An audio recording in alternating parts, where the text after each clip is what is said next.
Hello, everyone. Welcome to the weekly wellness Zoom. And my name is Catherine Clement, and I'm in Boulder, Colorado. And I have Leilani with me. And where are you at again, Leilani? Right outside of Nashville, Tennessee. Outside of Nashville.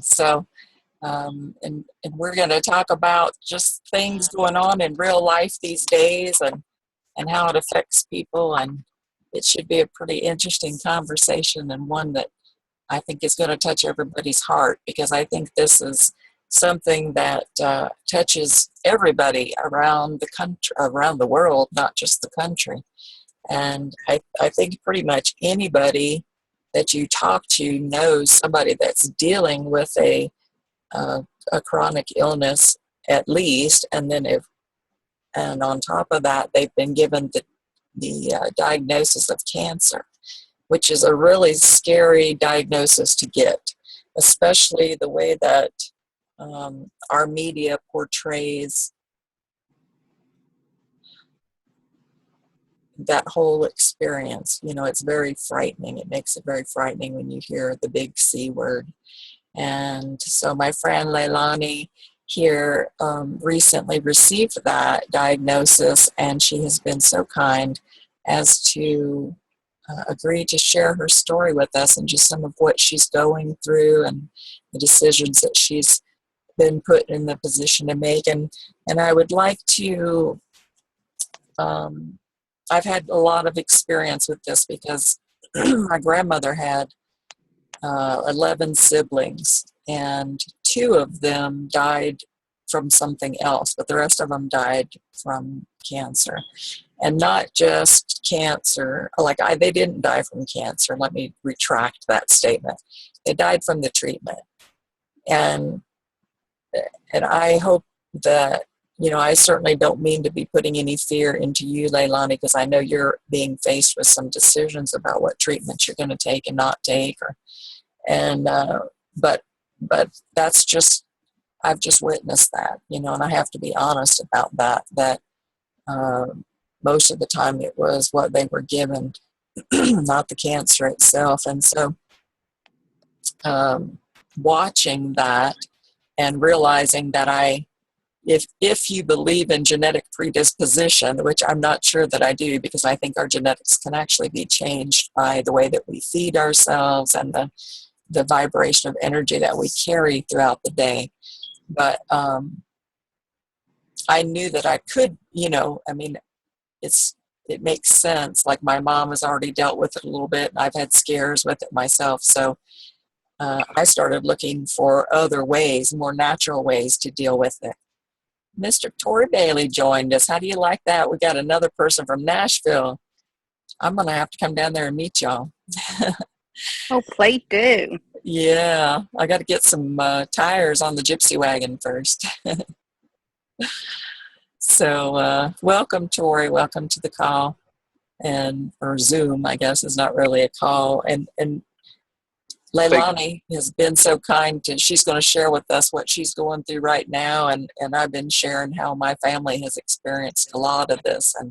And I've been driven to the point where I've looked at more natural ways of dealing with it because I watched so many members of my family get, that the actual treatments are what they died from, not the cancer itself. And so that's what we're talking about here today. And I think you might have something that can help with that, don't you?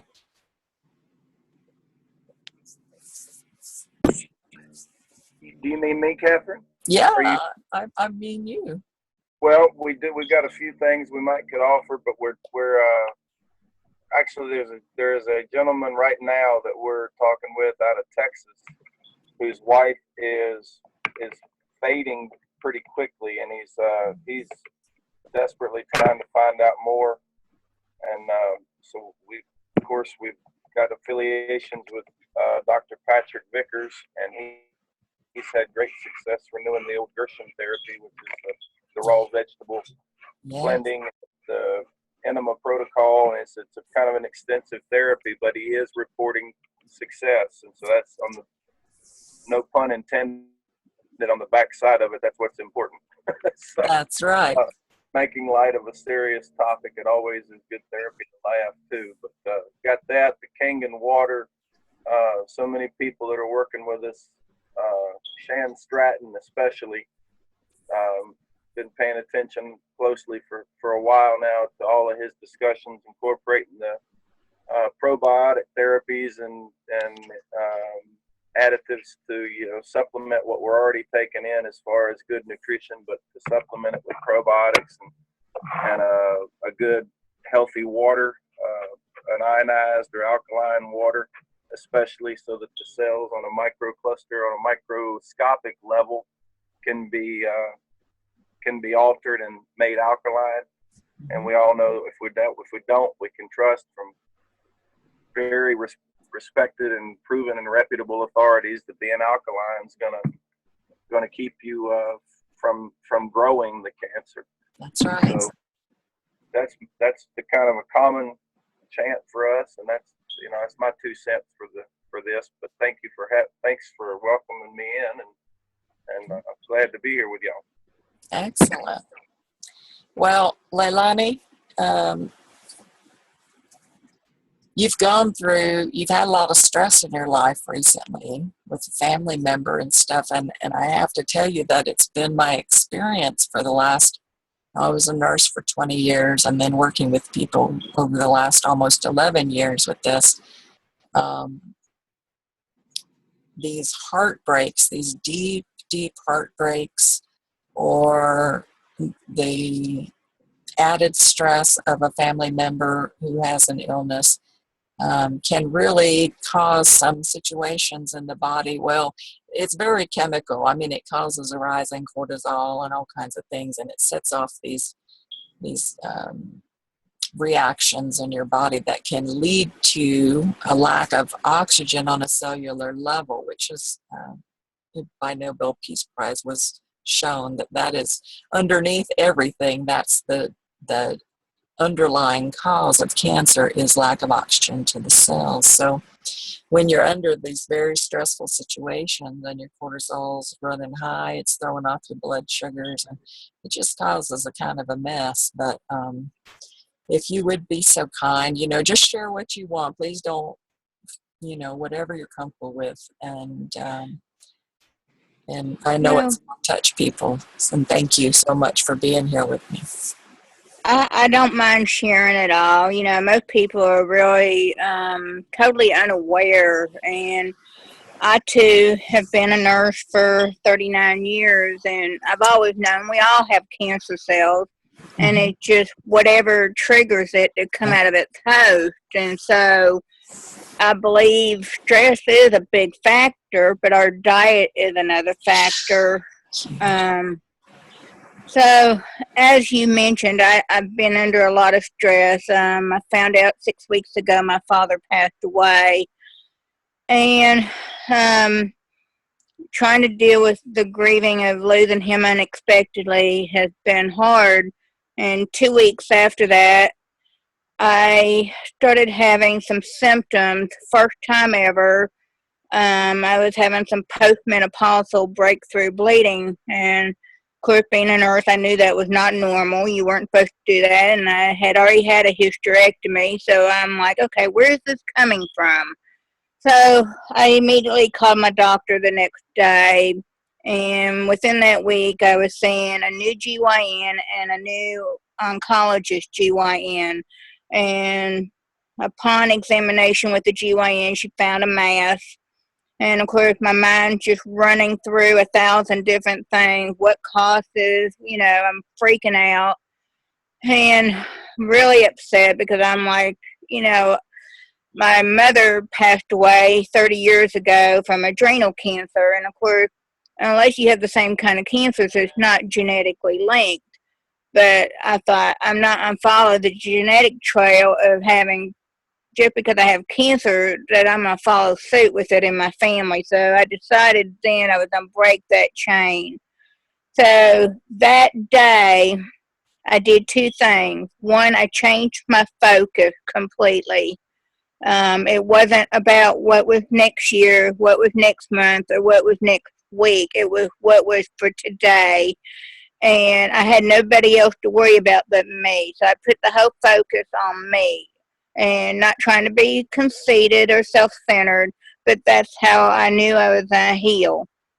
The second thing I did was I radically changed my diet that day. Luckily, I've had a lot of health issues with allergies that put me in anaphylactic. So I had had a lot of diet changes. So this was really just one more step in the direction of eating totally clean, basically. And I can say a month Sunday, I've had no sugar, no processed food, no beef, no pork, no white, meaning no flour, so no breads, no rice, not even brown rice at this time. In my diet, it's been all raw vegetables and fresh fruit. I've lost over 15 pounds now in the last month, and we had several tests. I had a biopsy, I've had an MRI, I've had a PET scan, and out of that showed that I had no other spots other than the tumor itself, but I was diagnosed with vaginal squamous cell carcinoma.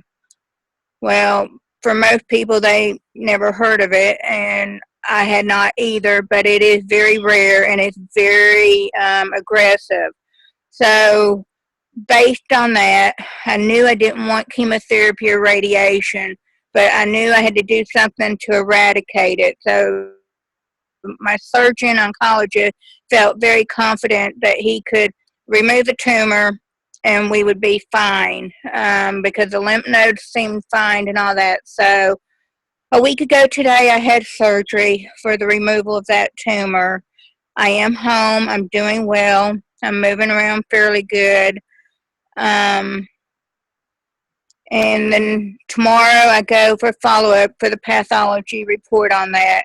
And with my faith in God, I wouldn't be even here today if it wasn't for my strong faith and belief in God, because I have felt his arms wrapped around me literally through these tests and the process. And he has just carried me on and over, and it just keeps getting better and better. And then I have to mention all my friends, the support and the love that they have offered me and been there for me, my church family, my One Coin family. I have been prayed on. I've had I've been given a prayer cloth that I've not taken off since I was given it. I just have a very strong faith, and I'm expecting to hear good news tomorrow. I'm not willing to accept anything different, and that's how I feel about it. That is so awesome.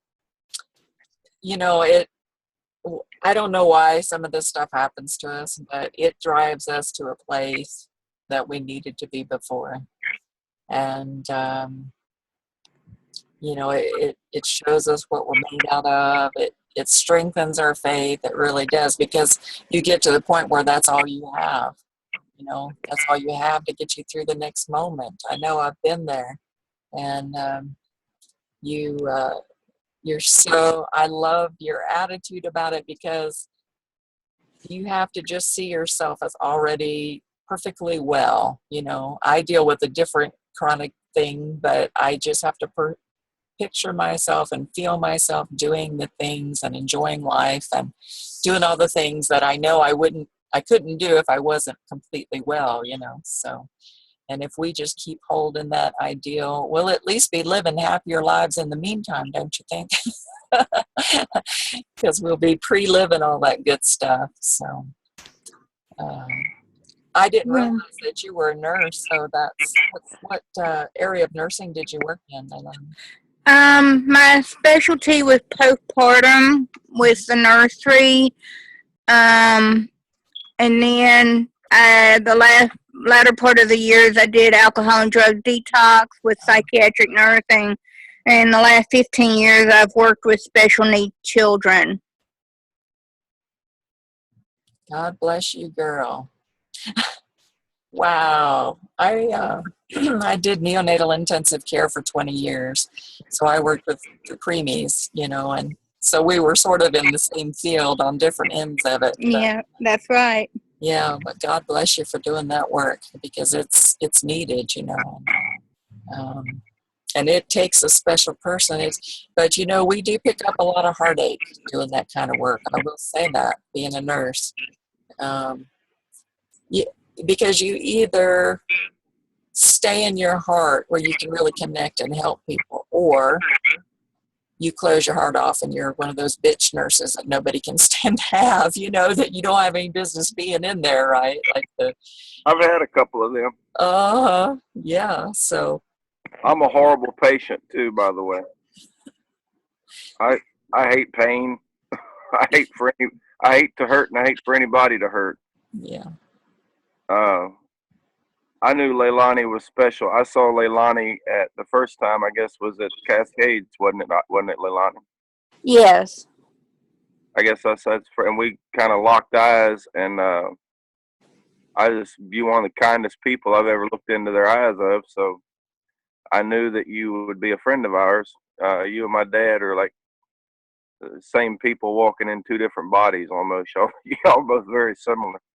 But I've been withdrawn because you're going through what you're going through, and I haven't reached out. I've been guilty of not reaching out to you enough because I feel like I could do more for you if I was in a better place myself. But I hope what we've done together. It was great having you to Texas. I wish Joel would have been there for us to see him. I wish everybody would have voted on seeing Dr. Joyce that day too, but it just didn't work out that way. People were chomping at the bit, and I thought the reward was seeing John with his grandson. Anyway, I think maybe God had his hand on that too, because he's still talking about that, and that family is still uh, struggling right now because that little boy is. I think he's out in California now. They don't know where he's at for sure because the mother is so wayward.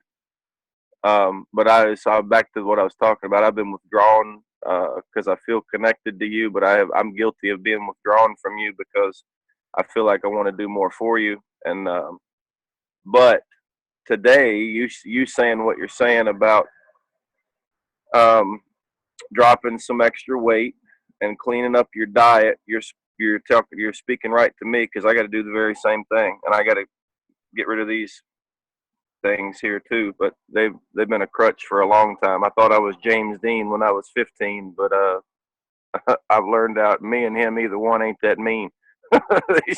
these things have put lines on my face and character in my voice. Otherwise, I'd have sounded like a little boy singing country music. Um, but back to the topic at hand. What you're eating? I knew how to do this. I broke away from all that when I got hurt. I never touched these things or anything else when I was an athlete, when I was a kid, and I was striving for a trophy. But I gave that up when I blew my knee out, and I walked a whole different walk for a long time. And you and I've talked. Oh well, we've all three talked about that. And I've broken away from a lot of the things that I was. But just surely that diet, if you put garbage in, you get garbage out. I just ate what I liked for years. When I was on the road, it was comfort food. It was it was something that I could have that was fast and cheap and easy. And I ate garbage and I put on weight because of it. I'm carrying extra weight right now from just being sedentary and doing call after call after call after call. I've barely been outside this summer. I got a little bit of color now in my from getting out in the sun, but I was getting pasty and chunky, and on top of that, having issues, having mood swings and irritable stomach issues or constipation issues. And at 40 plus years old as a male, I don't need to be I don't need to be having those issues. But when I'm juicing and when I'm watching what I'm putting in, it is just a matter of days. Just like you said, like 2 or 3 weeks now, you've lost a considerable amount of excess weight. And what I've been learning, and I've been connected because of reaching out to these, like the Meals to Heal people and Dr. Vickers, what everything he puts out there is the truth. I've met Chris, the one that cured cancer. Chris was almost done for, and he changed everything he was doing. Plus, his diet mainly, exactly what you're doing.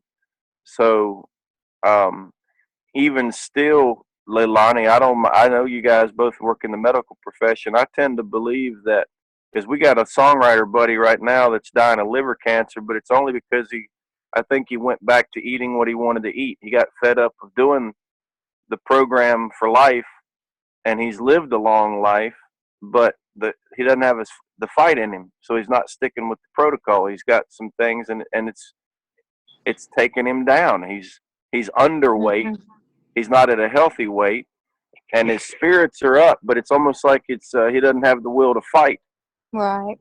He got tired of the I think he just likes what he likes. He's like one of those Elvis Presley type people. He's going to eat peanut butter and banana sandwiches till he's done for, and that's just the way it was. And that was probably Elvis's demise. Um, and I think God left me here because I can do both. I can still be musical and spiritual and sentimental, but I can fight back and prove that I'm a pretty damn selfish person. I just am.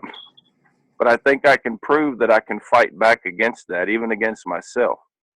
And that's the biggest battle any of us have, is fighting against ourselves. I was talking about that this morning, about ego, and trying to just be like my pop-up was. Uh, and I looked at that picture of you and your dad, Leilani, and I see you just beaming, and he's just as happy as he can be to have you under his arm there, and that's where you're still at. That moment in time, just because it's a past moment in time, it's there forever. So Yeah. you still got him. He still got you, and you've shared a lot of stuff with me about growing up and all that. You still carry that with you, but let it go. If any about it's burdensome, let it go. Anything that gets you upset, let it go. Even worrying or thinking on this, let it go. Ain't but a few simple things we got to worry about, and for the most part, you got a lot of it figured out. But stressing on these packages, getting people started, or making ends meet, you know what? This economy is still struggling. So if you're paying $10 a month to something, the wolf ain't at the door. They can't come to the door. So you take care of what you got to take care of, and we're gonna be donating something to you. I don't know how much it'll be. It won't be very much because we're still I'm still trying to come out of a debt cancer myself. But in any way I can help you, I'm here. But it sounds like you're on a good track. So I'm happy to hear about it. Thank you, Tori. I appreciate that. I love But you. yeah, I love you too. Um, it is. You have to make a final decision, and it's not a temporary decision. It's a permanent decision. And so I've made lifestyle changes that are drastic. Um, and to come as far as I have, I'm very proud of myself, but I know I can't go back. And I have some more to go. I eventually want to cut out, chicken and fish, but it's one day at a time. Well, don't uh, people get this mentality, a really really militant mentality when it comes, and some of it you got to be that way with it. But I also know about because I fight with myself about depriving myself of this, or depriving myself of that. The worst thing is when I do get it, if I give in at all, instead of just having a little bit in moderation, I'll go all out. I'll get a big large chocolate milkshake, and I'll do something really stupid like that when I mess up. So I think it is a matter of balance and portions.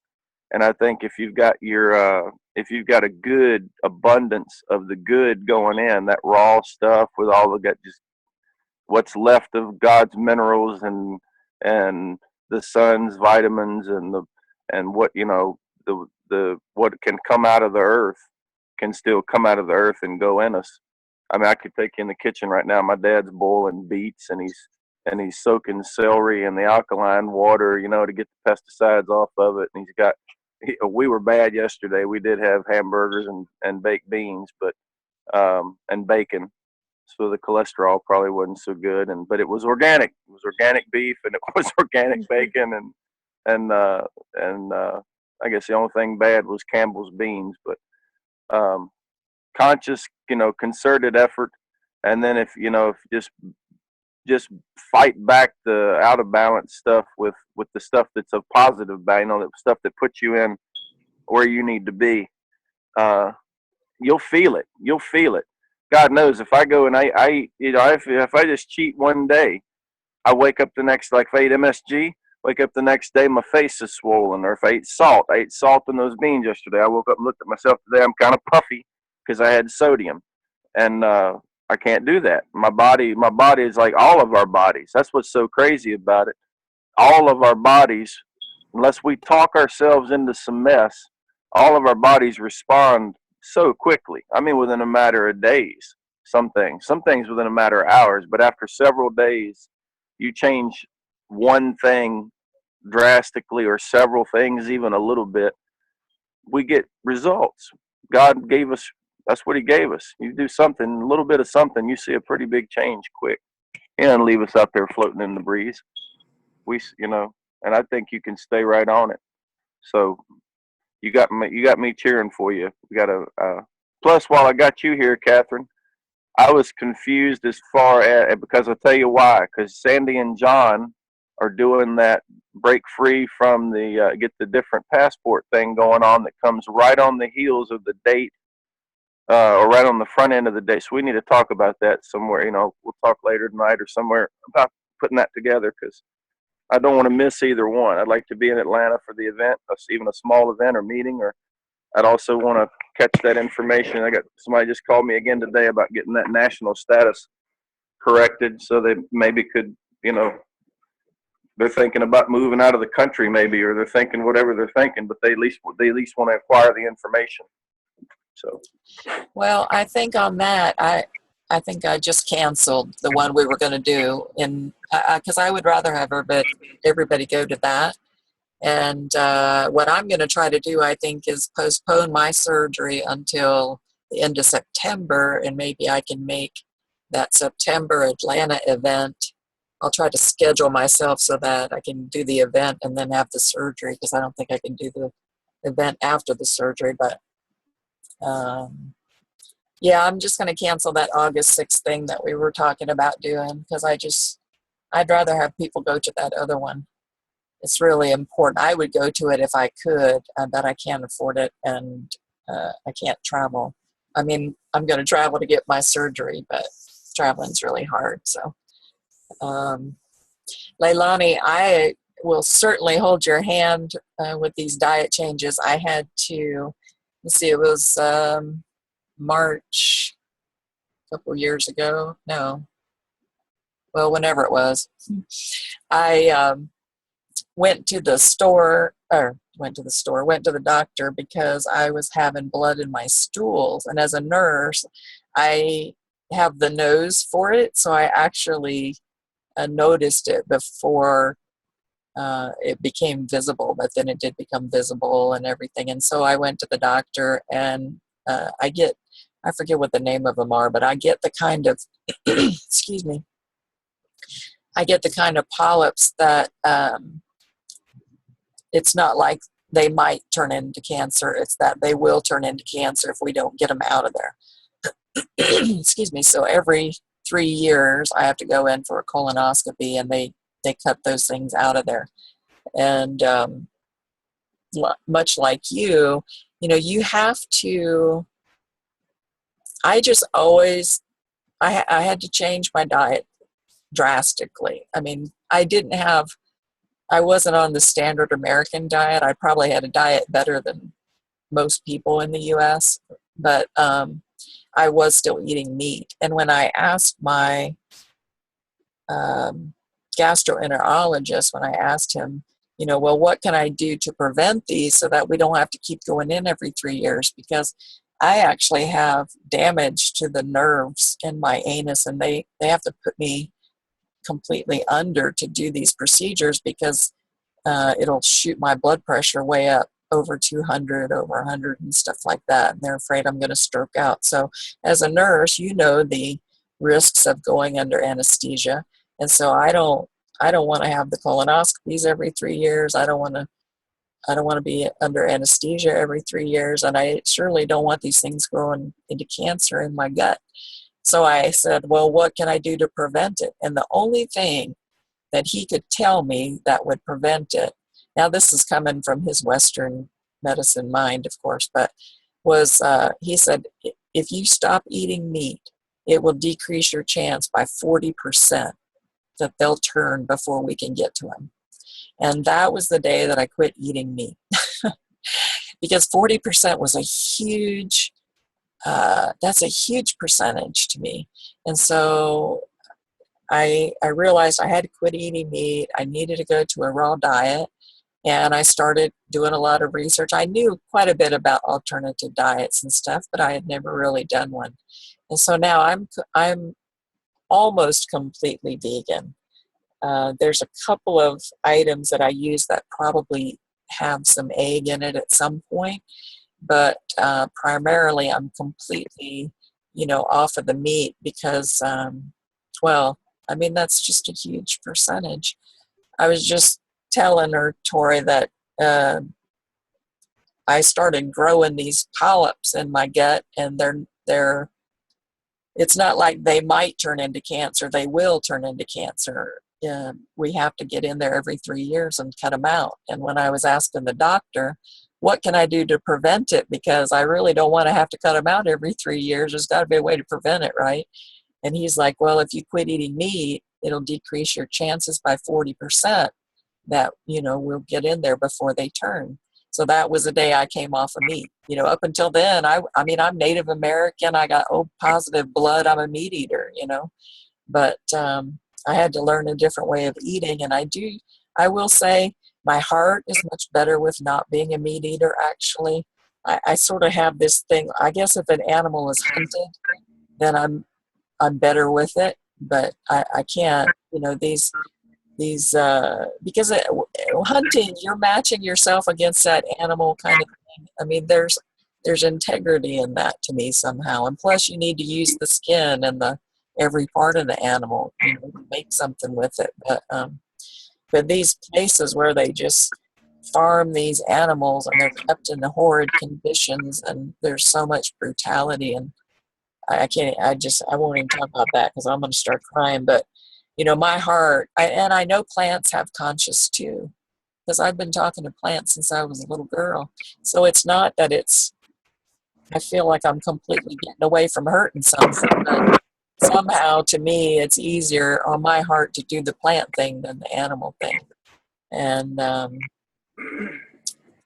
energetically, I believe we are energetic beings, and I believe when we take that vibration of energy into our bodies, all that trauma that animal experienced in its death is brought with that. I do think, I mean, some people might think I'm crazy, but I think it's true. And so I went completely, I found a doctor named Dr. Robert Morse, and he's been working with people with stage 4 cancer and, really advanced cases. And he puts them on a complete fruit diet, berries, melons, and grapes. And sometimes he'll put them on just completely grapes for, if they can do it 3 months, 6 months, nothing but grapes, because fruit is the highest vibration of foods. Fruit and flowers, roses have the highest vibration energetically of any plant. So if you can find a way to ingest some rose hips, I would highly suggest that. I actually harvest them out of the mountains here, but it's the wrong time of year, so I would send you some. But if you can get some rose hips, and we have to monitor the vibration that we carry. And like Tori said, if you have anything from your past, any heartbreak, any grievances, do the gratitude thing for yourself and drop all that stuff, because you need to love yourself now. And all the love that anybody else didn't give you, you need to give that to yourself now.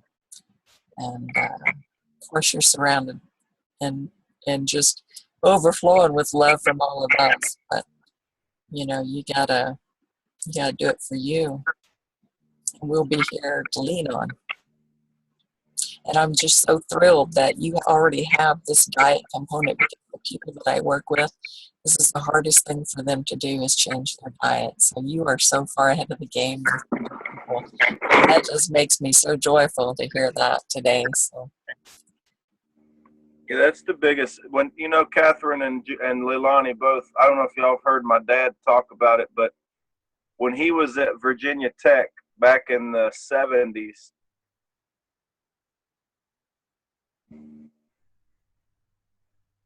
I was a member calling me. I'm gonna get back to them in a second.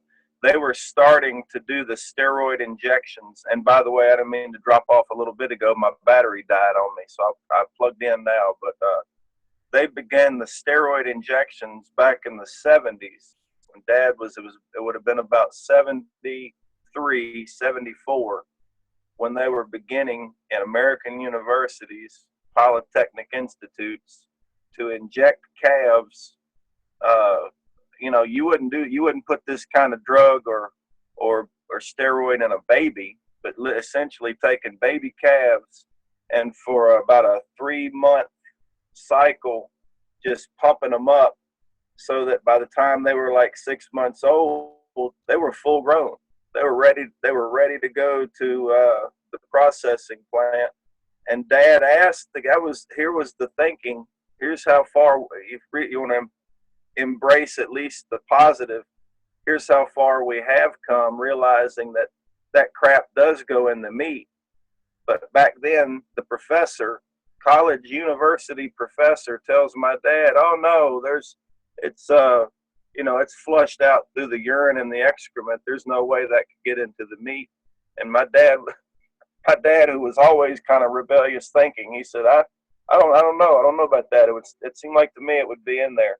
And they just dismissed it and they moved on to the next lesson. But in fact, now we find out 40 years later, it is in the meat.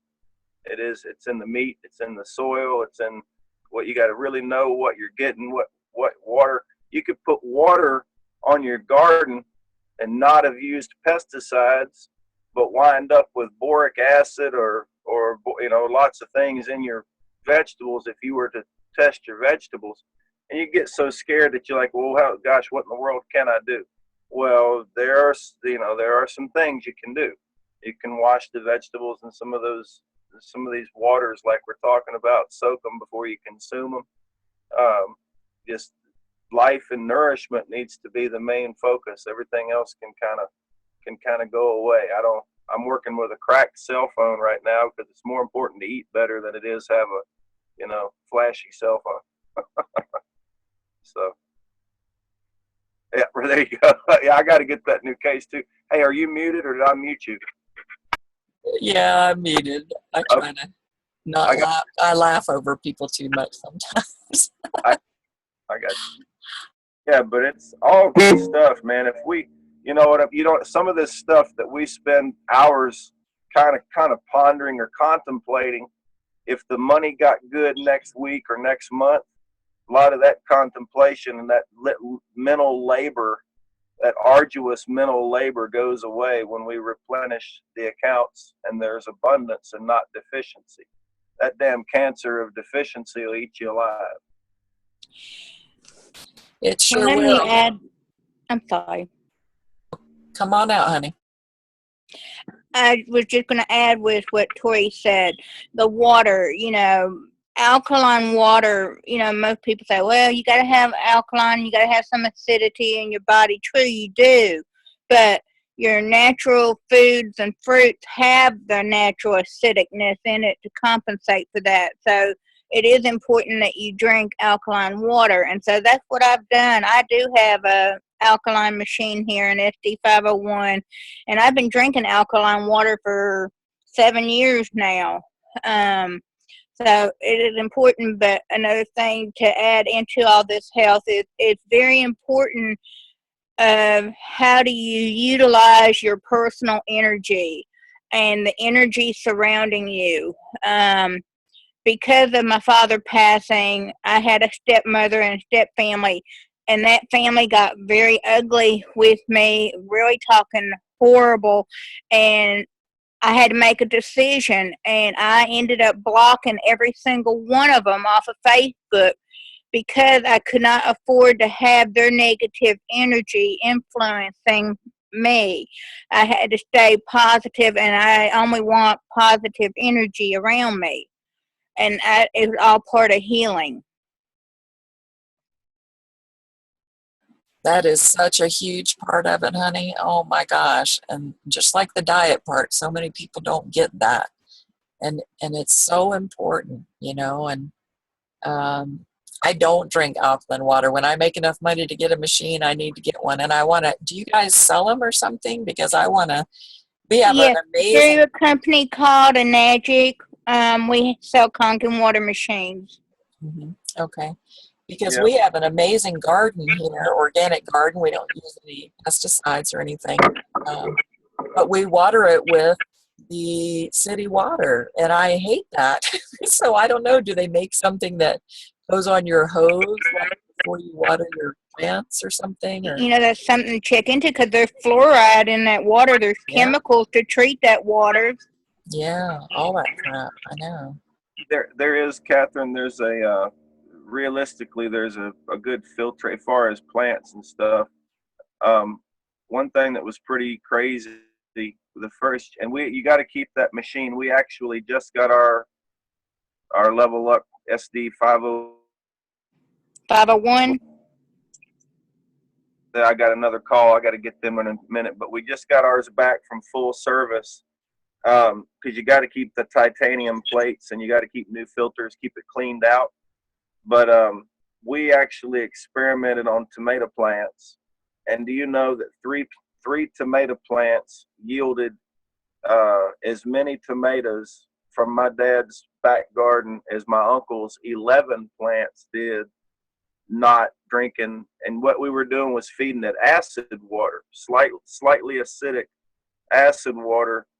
The tomatoes just flourished, and it was like it was spitting tomatoes out. Mm-hmm. So that was especially, and then we would soak them in a little bit of astringent water to get anything that might, anything that might have gone. It's some of the juiciest, most flavorful tomatoes ever. Couldn't believe it. One of them was actually heirloom seeds, so they were particularly good, really hearty tomatoes. But the lycopene in there, obviously good for the heart. I feel better when I do that. And even if you can that stuff, if you get that stuff good and airtight, you're still sealing in that. You get a little olive oil and you saute that and you activate that lycopene. Your heart needs that. When your gut and your heart are doing the right stuff, everything else will follow suit. Your brain will function better. You'll rest better. You're already thinking about getting. Les Brown said, "Get flaky people out of your life."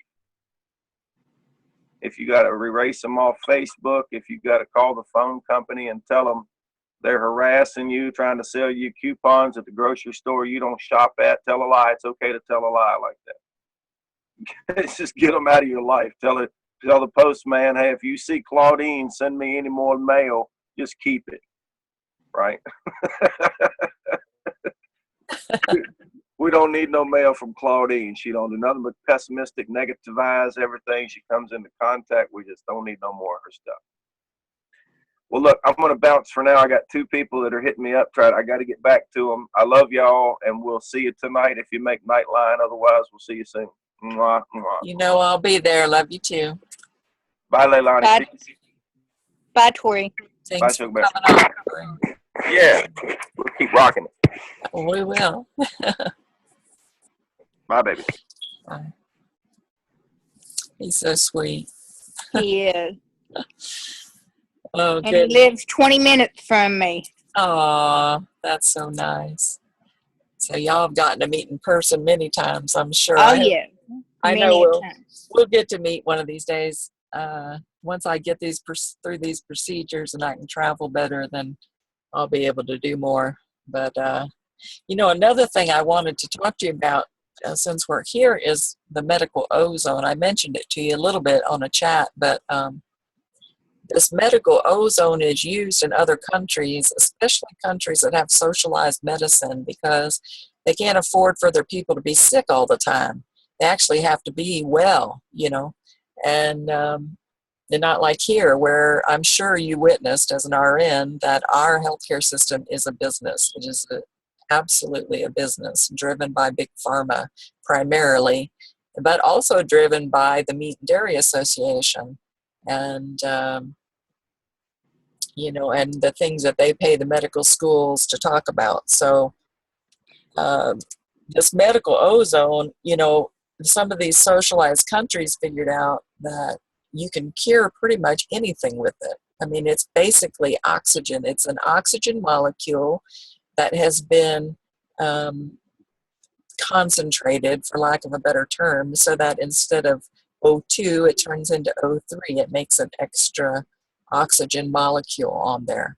And when you put it in the body, and there's many ways to put it in there, you can put it in your drinking water, you can do insufflation in any place where you can get it vaginally, anally. You can even put it through a stethoscope into the ears if you bubble it through a liquid first so that it's not too drying to the eardrum. But you shouldn't breathe it, but there are other ways to get it in the body. And when it's in the body, that extra oxygen molecule breaks off and it becomes a good free radical. And it will only go to cells that are ill, like cancer cells. It won't go, it doesn't do any harm to any good cells in your body. So it only goes to the bad cells, like viruses, like funguses, like bacteria. It takes care of things, even the antibiotic resistant bacteria that we have, like MRSA and VRE. I had a friend who I worked in dialysis for a short while and we became friends. She was a patient. She wound up with a transplant but became infected. Her wound got infected. And I didn't know it. I was doing a traveling assignment down in Florida. So I came back a year later and here my friend, when her husband, excuse me, when her husband answered the door, I could smell the wound from the door. That's how badly she was infected. She had both MRSA and VRE. Mm. And she was diabetic, so and they had her on the anti-rejection drug, so they had completely knocked out her immune system. And I was so livid. Oh my gosh. I was like, why don't you have home health nurses in here? And she's like, I do have home health nurses. I'm like, you're kidding me. And so I actually taught her how to use ozone because she needed it more than once a day. And there was no way that I could tend to her that many times a day. So I lent her my machine. I taught her how to use it. And it took about 3 months. But that wound was probably, I don't know, 6 or 7 inches across, Oh. probably 4 to 5 inches wide, and at least 4 to 5 inches deep. And it healed very nicely from the inside by soaking we did wet to dry dressing, soaking them in the ozonated water. Mm-hmm. And then use an ozonated oil to put around the edge of the wound to keep it soft so that it would keep filling in and not scar. And I mean, 3 months it took, but you have to consider she was septic for a year, you know. Wow. So I swear by the stuff. I've worked for a naturopath in Florida, and we were losing cancer patients with the protocols that we were using. And I told him, I said, because I'm a bit of a rebel myself, and I said, hey, we got to find something that really helps these people. I mean, we needed something that was stronger than what we were doing. And he said, well, go find it. And so I went and found medical ozone. And the guy that trained me, he had run a clinic here in the United States for 20 years. But the feds kept hassling him. So he's moved his clinic to Costa Rica, where he can do his practice without getting hassled by the feds. But I've seen it, and I have personally injected it into tumors and seen it just destroy the tumor from the inside out. And I've seen brain tumors treated by going through the stethoscope method. And for people like, me and you that have stuff either in our colon or vagina where we can get to it, with ozonated water, It can have really good healing effects. That's another thing that I do so that I don't keep growing these things. So we just have to give ourselves everything it needs, and the thing that the body needs more than anything is oxygen. And I've even had patients with glaucoma. I've had the glaucoma reverse. I've had their eyesight get better because this oxygen gets to the little teeny tiny places where the normal oxygen, there's not as much oxygen in the air these days as there used to be because of all the chemicals and Oh, yeah. the different things. So, and those machines are like less than $100 unless you're going to do intravenous work, which I do know how to do it intravenously too. And for people with like liver cancer and things like that, that's definitely the way to go, is to do it intravenously. But that takes a different machine. That takes a really good machine out of Germany. Minimum is going to be $2,500, $3,000 for something like that. But that little $100 machine for most people, if they'll just use it routinely throughout the day, 3 or 4 times a day, that is almost better than getting the IV once a week, because that constant exposure is what really does the goodness. So if you're doing the Kangen water, and then if you ozonated that water on top of it for like 10 minutes with one of those little machines, or maybe even 20 minutes in your case, that'd be some good stuff right there.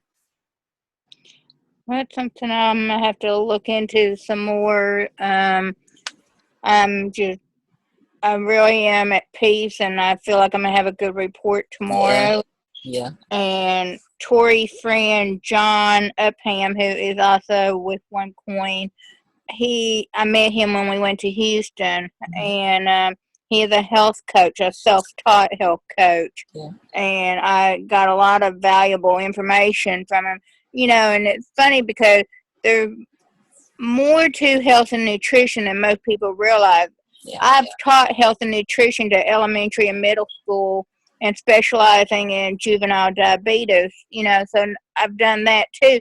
But it's funny when you talk about it, there's more to nutrition than just that. Mm-hmm. So I'm learning the organic side of it and trying to learn about these herbs, but I have to be careful because that's where my allergies are at. Yeah, allergies are tough. What are you allergic to, honey? I'm allergic to rosemary, basil, thyme, sage, mint, anything in the rosemary family, and I will go into anaphylactic shock. Wow. So maybe rose hips. I don't know that that's related at all, but I don't think so. But I have never met someone that is allergic to herbs like that. How interesting. And what have you done to work on your liver? Nothing, and I am looking into, I have consulted with 2 or 3 people about a detox system. It's just a matter of cost, anywhere from $40 to $170, and I'm not working now, so I've got to figure out where my money's going to come from and how I'm going to start paying things. Well, coffee enemas are a great way to detox the liver. And you can just Google it on the internet and it'll tell you exactly how to do it. But that's really a great way because it pulls things from the liver that other things don't. Eating a diet that's high in fruit and vegetables like you are is a detox in and of itself, especially if you use astringent fruits like grapes. Dr. Morse teaches that most everybody's problem is the lymph system being plugged up, especially people that have eaten meat and dairy all their life. The lymph system gets really messed up. And so he puts people on just fruit, and over a period of time, that will clean that lymph system and really get it flowing again. As you know, I'm sure you probably weren't taught hardly anything about the lymph system in nursing school. I wasn't. That wasn't something that we focused on. But when you listen to him break it down, and now I've started to see articles come out about, we've discovered the lymph system or whatever, like how important it is. I mean, they knew that there was something there, but it's basically the toilet, the bathroom for all the cells, you know. And if that stuff is just stagnant in your body, which, like for me, I've been in bed for almost 11 years, so I try to do things in bed, or I try to get up and out of bed as much as I can to keep things moving in your body, because that's, you know, that causes lack of oxygen too, and more toxin buildup. And it's your liver can get overwhelmed, your kidneys can get overwhelmed. Part of my birth, I have a spinal cord birth defect, and part of that, my kidneys aren't made right. There's some part of my kidneys that's supposed to be on the inside that's on the outside, and I don't know. I never heard about that in nursing school either, but I'm everybody that I know that has what I have, like I have chronic UTIs. They're constantly on antibiotics. I cannot tell you the last time I was on an antibiotic, because I use medical ozone, and I eat healthy food, you know, and I give my body what it needs. Now I don't supplement, and I know that the soils are depleted. You know, there's a real mixed bag of information on that. You know, some people say you absolutely have to supplement. Some people say you have to supplement with at least these few things. And then other people say just get what you need from your food. But with the soils being depleted, you might not be able to get what you need from your food, you know. So at the same time, I know people that have been on 20 to 40 supplements a day, and then they can't eat because their body's full of so, Mm-hmm. so it's like, and when I was working for outpatient surgical center, I did the conscious sedation for outpatient surgical procedures like colonoscopies and Mm-hmm. endoscopies. And we used to find pills in people's gut all the time. It made it all the way through their stomach, all the way into their colon, perfectly intact, because their body, their stomach didn't have the right acid, you know, pH to dissolve it or break it down. And so Mm-hmm. and these were pills that they really needed. You know, these weren't just some supplement pill or something. These are like blood pressure pills and all different kinds of things like that. So it's pretty crazy. It is about what you eat, but it's really more about what you digest and what you assimilate and your body can use, than what you eat. I mean, you have to eat good stuff, but you also have to be able to break it down. And some people have like reflux, and they think that they need less acid when actually they need more acid, and that's why they have reflux, because the acid isn't high enough to break down, or low enough on the pH scale to break down the food, so it just sits there, and that's why they get the reflux. And of course there's other things that can help make that worse too: peppermint and nicotine and caffeine and stuff Right. like that. But Well, I'm so glad to hear that you are on the right road with your diet and all that. That makes me so happy. yeah, and the other reason why I drastically chose that is, in between all this, I found out that my insurance expires September 8th.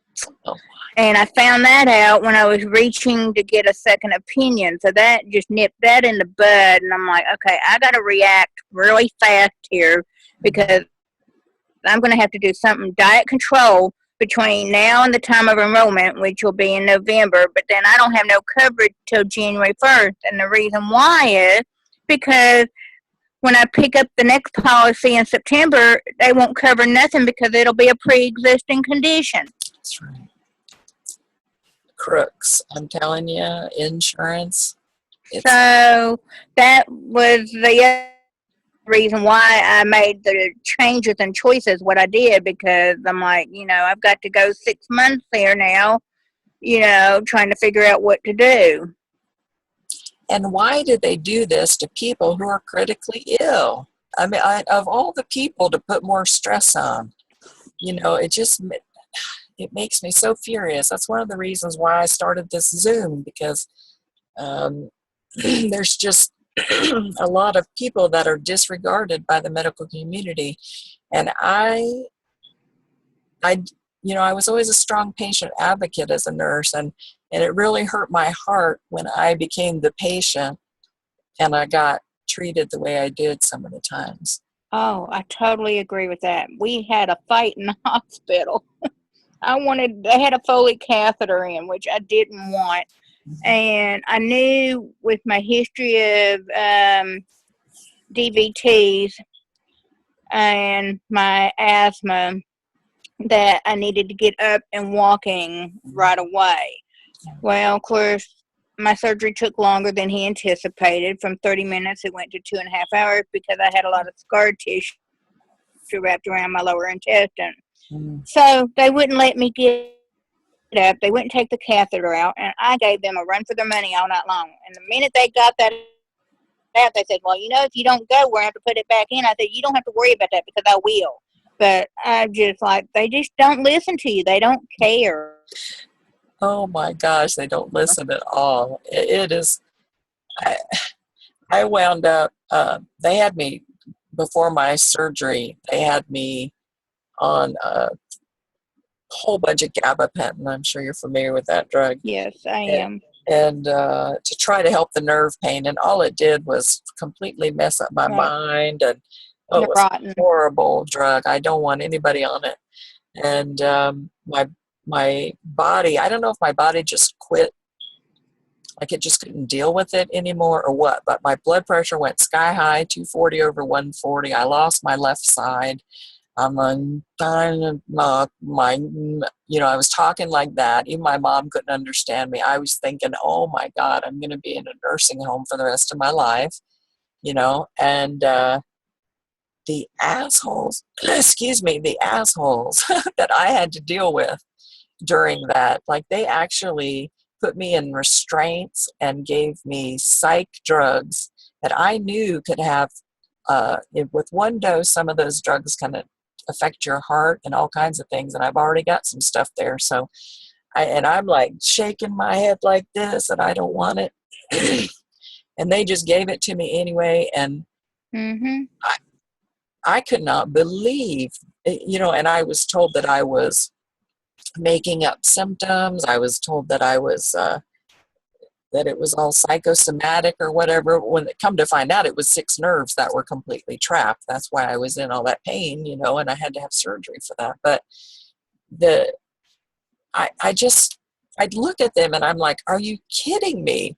You've trusted me with 23 weekers and 24 weekers for 20 years now. I'm like the most dependable, responsible person you've ever met in your life. Didn't even miss a day of work, and now you're telling me that I'm unreliable and I'm psycho because you can't figure out what's wrong with me. It's holy smokes. Oh, yeah, they even put the bed alarm on my bed so I wouldn't get up. So anytime I changed position, it went off. We make the worst patients, don't we? That's what I've heard. Nurses make the worst patients. And thank you for the compliment of saying I'm an RN, but I'm actually an LPN. Well, you're still a nurse. I'm still a nurse. That's right. Nurses are nurses. That's right. And, we're the ones at the bedside 12 hours a day. So yeah, we know what's going on with these people. And I used to go head to head with doctors all the time because I worked with these little babies. Sometimes it would take us 20, 30 minutes and numerous sticks to get a line in these kids. And they'd be ordering tests just to cover their ass, basically. And I'd be like, no, unless you can tell me what you're going to change in the care plan on this child after you get the results, I'm not doing nothing to this kid except letting it rest. Because they just constantly, and these kids come out of, talking about insurance, they come out of neonatal intensive care with $1 million bills, and they're completely maxed out for the rest of their life to get any kind of insurance except like Medicaid. That's all they can get for their whole life. And it's tough. I've worked with kids on ventilators where the insurance wouldn't even pay for sterile saline to do the suction on the trach. I'm like, you gotta be kidding me. They want you to use tap water. I don't even want to drink tap water. I'm not putting it down somebody's trach.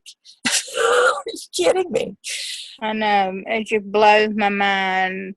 And I'm like, I guess I'm from the old school. Yeah. But I wasn't thrilled with them not hearing me out at all. Mhm. And I've only had 2 pain pills. They gave me 2 before I left the hospital. I had one last Wednesday night and one last Thursday morning. Mhm. And that's all I've had. I ain't had none since. Good for you. Good for you. I'm like And that that's the too. other thing. They don't educate you on the purpose of pain pills, you know. And luckily, working drug and alcohol detox, I already knew that. But the general lay people think, oh, it's supposed to take all your pain away. No, it's not. All it's meant to do is take the edge off. Mhm. Yeah. It's not to be pain free. No. You don't have to take 12 of them, you know. I shouldn't say that. Don't ever take 12, people. I have to remember I'm talking in front of people. So, well, Leilani, it's been such a joy to talk to you today, and I'm so very happy to hear that you are on the right road with your alkalinized water and your diet and lifestyle changes and getting rid of all the negativity in your life. You have to do that. And you have to keep yourself, I mean, you're going to have times where you break down and cry and all that, and please do, because getting that grief out, that helps your Right. body too. You know, it really does help your body. And I will have to grieve my dad, but right now that's on the back burner. I've got to deal with me getting well first. Yeah, yeah. And I'm so glad to hear that you're not going to do chemo and radiation, because I after just don't. I watching it, told my doctor that. yeah, I've seen it. And that's what's done in my family members, and you know, they probably, if they'd have just kept with the cancer, they'd have probably lived another 20 years or something. But the chemo radiation takes them out in 6 months. It's like, good Hmm. God, you know, if God forbid, you know, I hope I never have to make that choice, but I already know the choice that I'm going to make, you know. So, um, if anybody's out there and they have been given this very frightening diagnosis of cancer, I know that this show has helped you today, and please get in contact with me. Um, you know, there are so many alternatives. We didn't even touch on cannabis. I am a very strong cannabis supporter. I use it for pain myself, and I know people that have also used it for cancer. And so that's a whole nother show on its own. And but there's, you know, the diet, the the mindset component, and the not putting the chemicals and the radiation in, because that really destroys your immune system.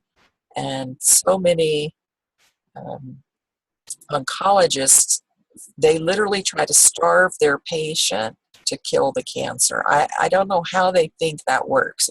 You can't do it that way.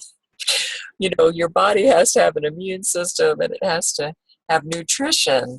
And but anyway, and there's herbs. There's so many different ways. Just magnesium has been shown to take care of prostate cancer. So there's so many things that you can use that God gave us. God knows. I don't know how God knew that we were going to put ourselves in this mess to have all this cancer and stuff, but there's stuff out there that we were given that takes care of it. So how amazing is that? So thank you so much, Leilani. And I I just, you know, you've got my heart all the time, and my angel wings wrapped around you anyway. So Appreciate that. Thank you. you're welcome, honey. And we'll talk again soon. And thank you, everybody, for being here with us. I know people will catch the replay afterwards, so I appreciate it. And thank you, Tori Bailey, for coming on. And if you need some Kangen water, I believe both of these wonderful people are in that business. So if you contact me and tell them you want to get in touch with them, I'll give you their numbers. All right, we'll see you next week, Tuesday at 4 p. Eastern. Who knows what we'll talk about? Hopefully I'll figure it out before then. Y'all have a good day. Take care now.